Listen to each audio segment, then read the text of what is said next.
As we continue our journey through the story of the cosmic drama, it is important to remember that herein, the description of events and conditions within the divine dimension can only point to cosmic circumstances that are beyond our ability to intellectually comprehend. Yet we can come to understand and apply their cause and effect relationship in our life and being, which answers the questions that are key in discovering the truth that sets us free. Spiritually speaking, where we find ourselves is in a paradox of our own making, just like a science fiction movie that came to life and death. Only a dream of being separate from what is all-encompassing could provide an experience of being other than the One.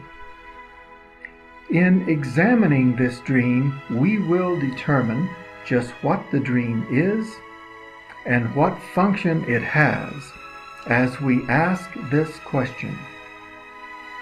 Now that we are in bed with the ego, are we caught in our own making and putting aside false promises? Are we trapped for all time in our own fall from grace? Hello everyone. As we pick up the puzzle pieces from part 1, the experience of duality is being birthed as the ego is being birthed while a portion of the mind of Christ is closing in on itself. In the formation of the ego's thought system, opposite from is morphing into opposed to. And so it is. This is the moment when time becomes the opposite of eternity. And for the first time, Christ I Am is experiencing the separation from the all-knowing, and for the first time experiences the need to ask a question. And the first question is, what have I done? Now, there is a new voice to answer questions in a mind being divided. As the ego is pointing to the very essence and the developing context of a separate reality, love's opposite is also being birthed, fear. And it is from this fear that the ego answers the first question. The ego introduces the very nature of perception as it presents the egoic matrix of duality. Then comes the introduction to the conceptual mind, which for the first time is struggling to conceive an answer to the question, what have I done? Pointing to a self that now is experiencing being separate, the ego gives answer, quote, "You have just turned your back on Almighty God the Father and took all of His gifts so you could become your very own maker of your own special universe, the opposite of the singularity, and all that you have just done is in opposition to the Creator Source. You have just committed the worst possible cosmic crime, and now the burden of this act and its consequences are all upon you. Don't you see? In your arrogance, you have just attacked the Father, and now He has the right to attack you back. He gave you life, and now He has the right to take it from you."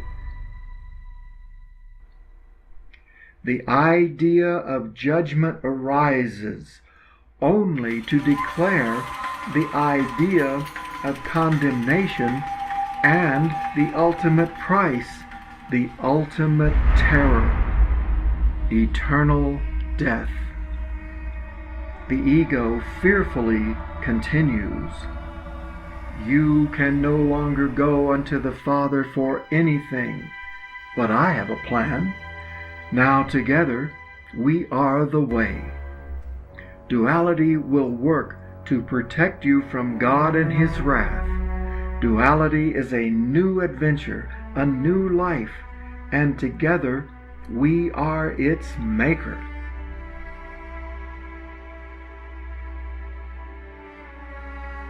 The mind of duality itself has now been formed in this unholy matrimony. The mind has become split between the Christ and the ego. The Christ is now experiencing his new role as he innocently accepts the total responsibility within the exact manner and interpretation as offered by the ego. The consequences for this act of separation are now being joined with fear. For in a mind that has only known all-powerful love, fear is being reflected, darkly mirrored in a mind that has never known anything but absolute perfection. As this horrific pain becomes totally intolerable in the all-powerful mind of Christ, power is giving birth to force. As this intolerability triggers a chain reaction throughout a portion of the sonship, as the all-powerful love then flips to fear, the Big Bang. For in the face of that which is totally intolerable, it is time to make a new creature in order to get free from what is unbearable. Yes, a new creature with a new identity that must find a place to live in denial, indeed, in a state of amnesia. As the Christ, the sonship, that chose to experience other, is now becoming oriented to duality and its opposites, the ego proclaims, "All are free to choose between that which duality offers, and behold, all manner of choice is offered in my matrix of duality." Remember, the ego's world is the result of a cause that is fundamentally in place for two reasons. One is the mind itself is split between the Christ and the ego. The other one is, in order for this experience to occur, it requires a dream of separation. For it is all a dreamy idea apart from the only reality.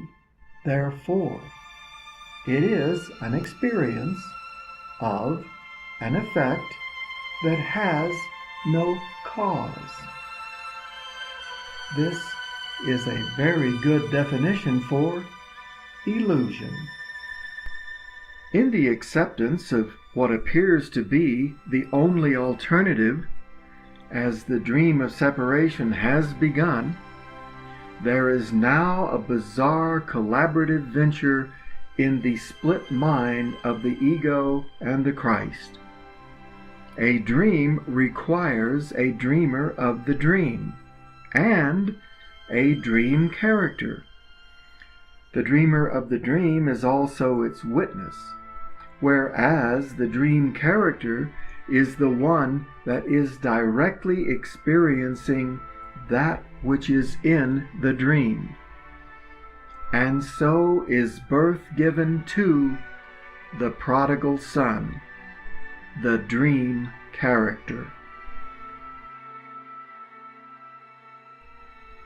This becomes the effect of the split mind and its cause now being projected to form the dream of duality and a dream character to experience it, but only in the mind of God's Son.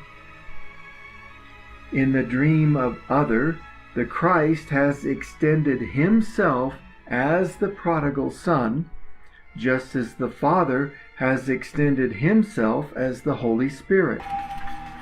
But for the ego, the prodigal son is its own creature, which is made to make the ego's world a reality. The prodigal son, as depicted in the Adam and Eve mythology, is experiencing the dream of duality as if caught between the ego and the Christ, like the cartoon that places the devil on one shoulder and an angel on the other. Vivid dreams are deceptively real. A vivid dream in association with fear can suddenly send the body from a prone position into a sitting position at rocket speed, with heart pounding and sweat sweating. Likewise, our dreaming that we are bound in duality is deceptively real, much like a science fiction story. Paradoxically, the entire experience of duality may well be best described as a dream, but it's real enough while you're in it. In a mind closed in on itself, the role of creator has now vicariously become the role of the chooser. As the Christ is feeling into the expanded nature of what duality must be in a physical universe with manifest bodies, the question arises, but what about the death of the prodigal son? The ego replies, "Thou wilt not surely die." To this fearful idea of body death being an end to life, the ego offers its solution: reincarnation.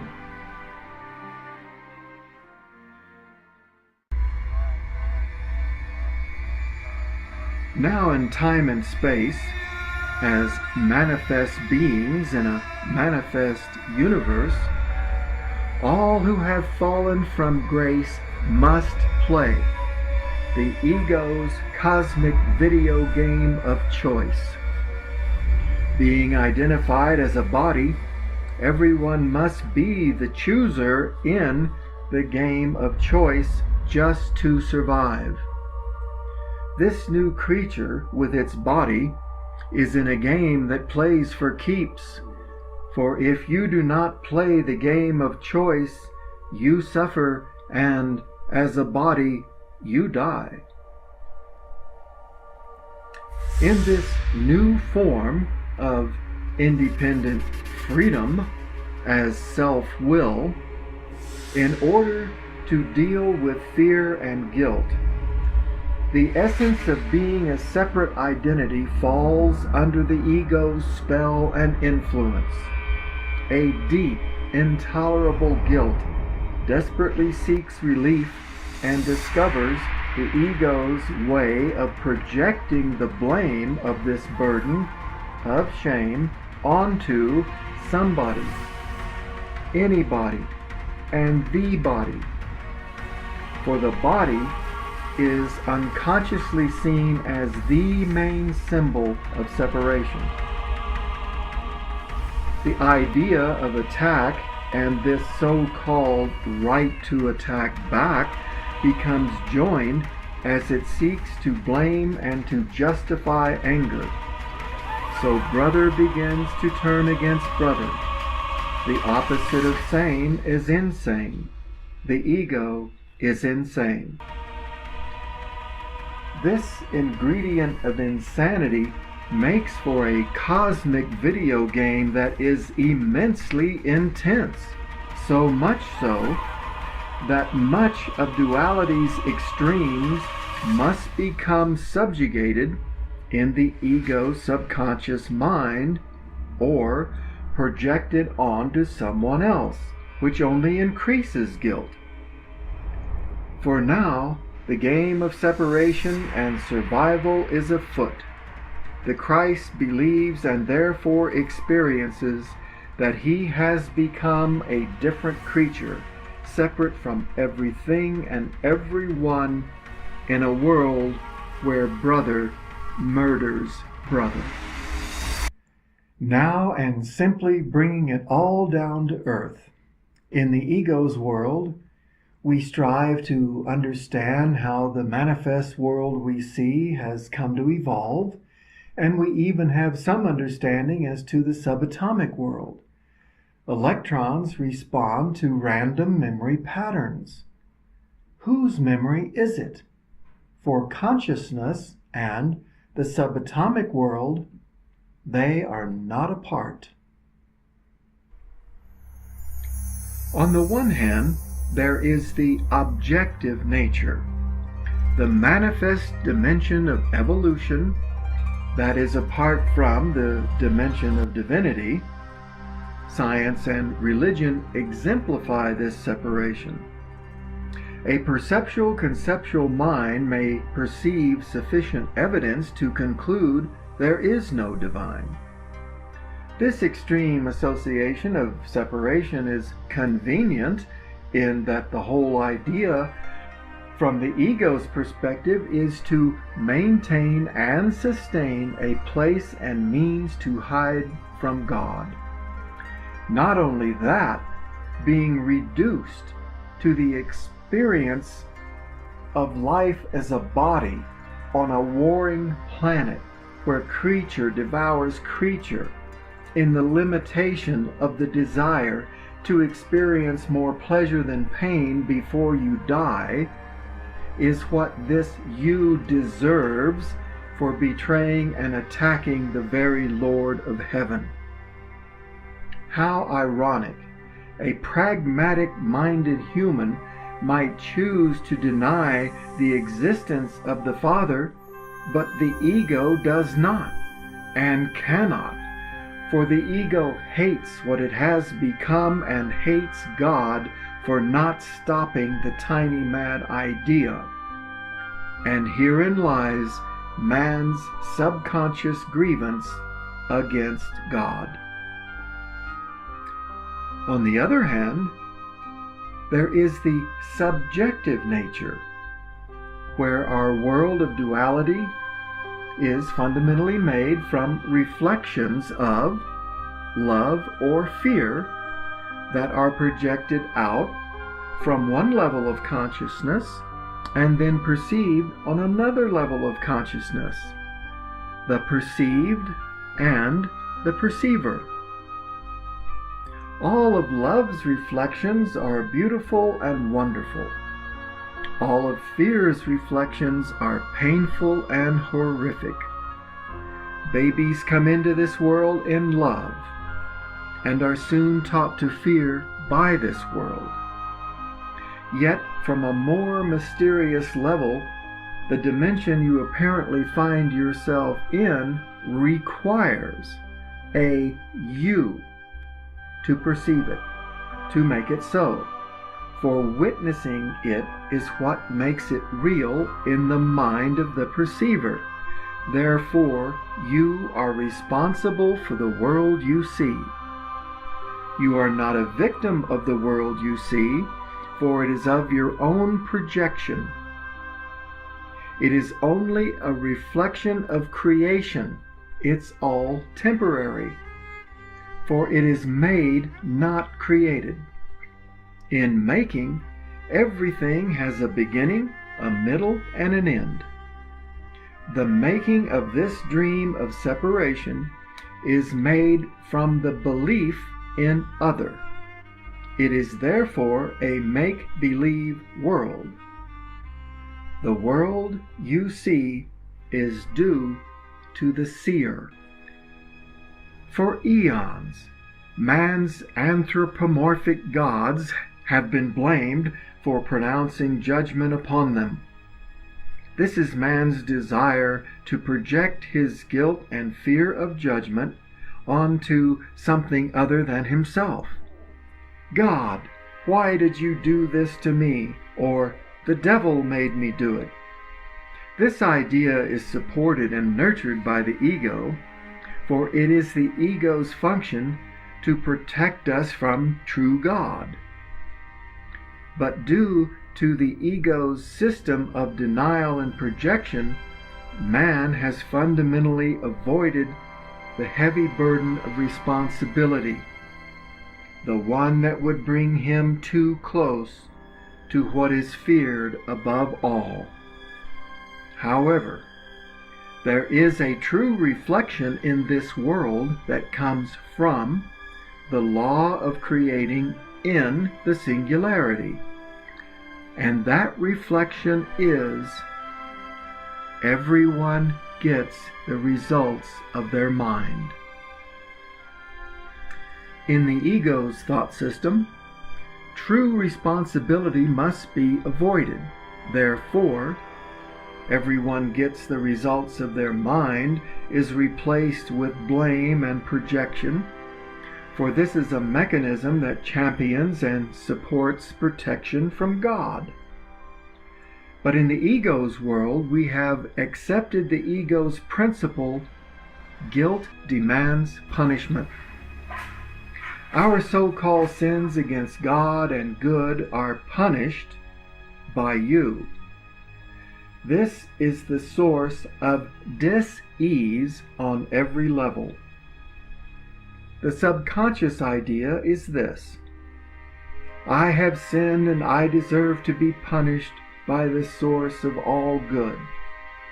But due to the immense unconscious fear of God, there comes the subconscious belief that if I punish myself, my body, I can eliminate making contact with God, who has the right to punish me for my guilty sins, and the right to attack me back for my attacking him. This arises from the unconscious belief that the body is a symbol of guilt because the body exemplifies the separation. Due to the intolerable pain, guilt, and inadequacy, the means to survive all of this has dictated the formation of the unconscious and the subconscious mind. The unconscious mind holds more than just what we cannot remember.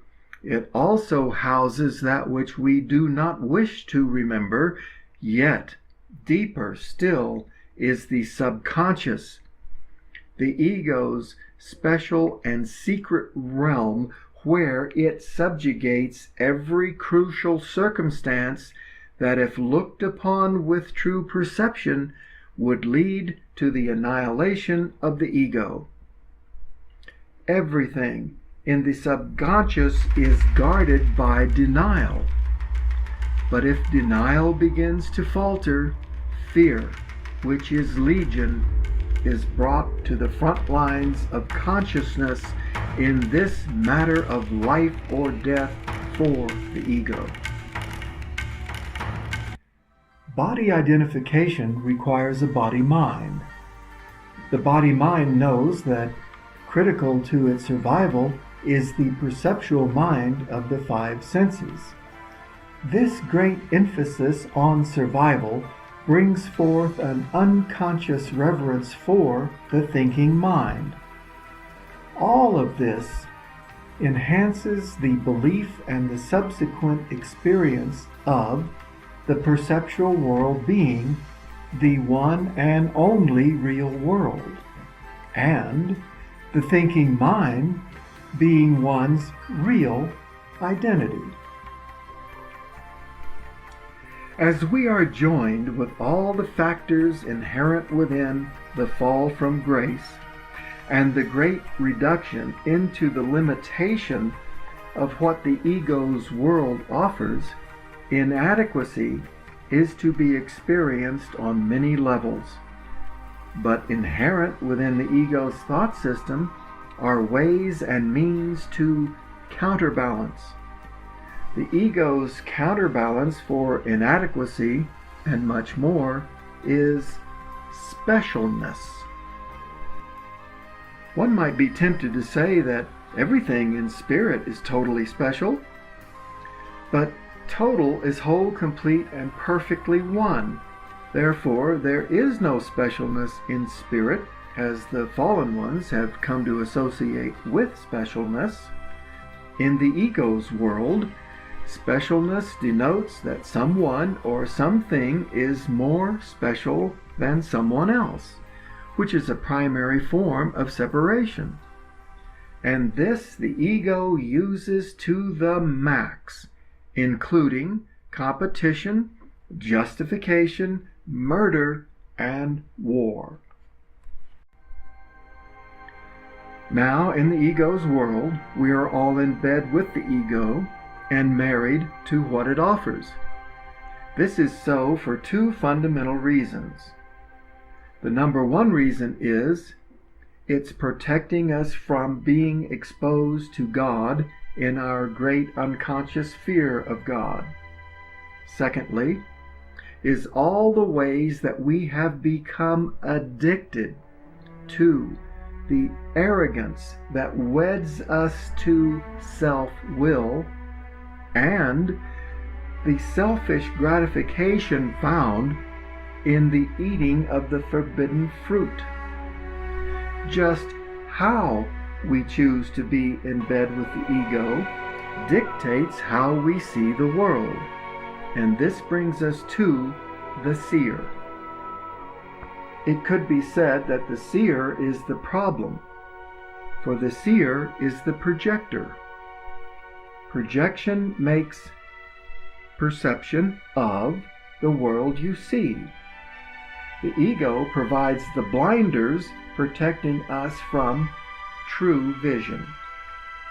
This unholy matrimony has rubbed off on us to the point where we can no longer tell where we end and the ego begins. So now, and I quote from A Course in Miracles, specialness is the function that you gave yourself. It stands for you alone as self-created, self-maintained, in need of nothing, and unjoined with anything beyond the body. In its eyes, you are a separate universe. End quote. There is the experience of being special on what could be called the positive side of duality.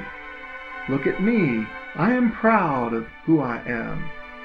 And just as special on the negative side. Look at me, I am extremely pitiful. Either way, being in bed with the ego, you are special. This arrogance is like an iceberg. Most of it is a deep, unconscious state of being offered by the ego as a counterbalance mechanism to fill the great need for our Father and our true home. A massive meltdown will occur every time the inevitable experience of the shifting sides of duality come to expose our unconscious guilt. The negative side of gain is loss, the negative side of pleasure is pain, the negative side of joy is depression, and the list goes on and on, with death as our just reward. The special ones are all asleep, surrounded by a world of loveliness they do not see. Freedom and peace and joy stand there beside a stand made to lay a corpse, beside the bier on which they sleep as freedom calls them forth and awaken from the dream of death. Yet they hear nothing. They are lost in dreams of specialness. They hate the call that would awaken them, and they curse God because He did not make their dream reality. They curse God and die, but not by Him who made not death. In light of the fact that there is no specialness in spirit, the ego employs specialness where our relationships are concerned. A holy relationship in this world is uncommon. What is prevalent is all of our special relationships, which are all infected as a result of how the ego uses them as a false promise to selfishly get something that we lack. The ego promises that you can be fulfilled by someone or something outside of yourself. For example, you make me happy and I love you for that, but when you make me unhappy, you will be sorry. This is special love / special hate. Man, in his state of cosmic amnesia, has long asked, is there any purpose to this life? Men have died upon seeing the futility of this world, for in and of itself it is a purposeless world. We come into this world in the pain of birth, and we seek to continue an incarnation that provides more pleasure than pain. We get old, sick, and die over and over again. We are apparently stuck on a wheel of karma and believe we are powerless to get off. We are helpless against the ego's lethal combination of ingredients found in the ego's arsenal: fear, guilt, unworthiness, powerlessness, ignorance, desire, lust, and mesmerism. It is all experienced as a vivid dream we know not how to awaken from. Children wonder what they will become as they grow up. Many labels may cross their mind as they begin to recognize what this world offers. The child can dream of becoming a doctor or a fireman or a carpenter. The world cannot tell the child what he is because the world does not know. What the world does teach is that all we can do is dream of what we might become according to a limited list of opportunities and options available in the ego's world, the world you see. What we truly want to become is free. What we are up against in the ego's world is both personal and historic. Most of the pages in our history books are stained with blood. Man has little evolved, while his technology is greatly evolved. This incredible imbalance, where will it lead?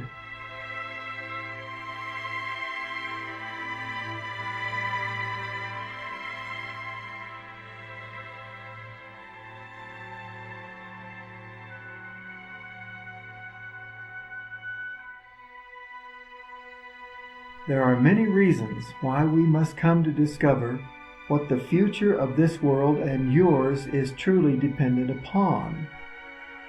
The truth that sets us free, as presented by the masses, is not what we have been told it is. In the face of this world being purposeless and often painful, we find hope in the Orthodox Christian world that presents both truth and false promises. Many have been told to believe in Jesus, die, and go to heaven. This is just one more of many reasons why, at the subconscious level, man's greatest idol is death.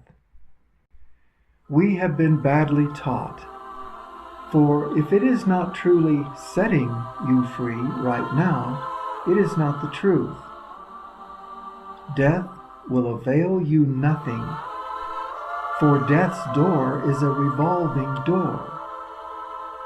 Enter the Holy Spirit into the story of the cosmic drama.